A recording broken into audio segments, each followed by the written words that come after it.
Nellore collectorate దగ్గర YCP నేతలు high drama చేశారు. దివ్యాంగుల పెన్షన్లపై కూటమి ప్రభుత్వ కర్కసత్వం నశించాలంటూ బ్యానర్లు ప్రదర్శించారు.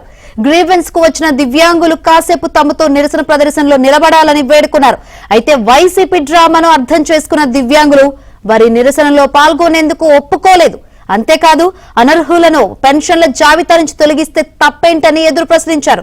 జగన్ ప్రభుత్వ హయాంలో దివ్యాంగుల పెన్షన్ల జాబితాలో అక్రమాలు జరిగాయని, అందుకే నిజమైన లబ్ధిదారులకు అన్యాయం జరుగుతోందని మండిపడ్డారు. రాజకీయ లబ్ధి కోసం దివ్యాంగులను వాడుకోవద్దని వైసీపీ నేతలకు హితవు పలికారు.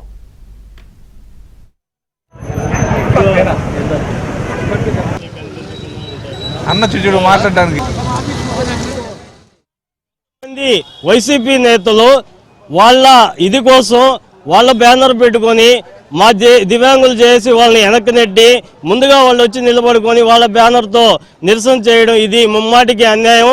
అక్కడ బోగస్లో వాళ్లే ముందున్నారు. ఇక్కడ నిరసన వ్యక్తం చేయడంలో మా దివ్యాంగులను అడ్డుకోవడంలో వాళ్లే ముందున్నారు. దీన్ని మేము ఖండిస్తున్నాం. ఇది ఇంకొకసారి పునరావృతం కాకుండా వాళ్ళ మీద కూడా చర్యలు తీసుకోవాలని కోరుకుంటున్నాం. వాళ్ళు చేసింది కరెక్ట్ కాదు. అందువల్ల మేము దీన్ని నిరసిస్తూ ఆ కార్యక్రమం నుంచి పక్కకు వచ్చాం.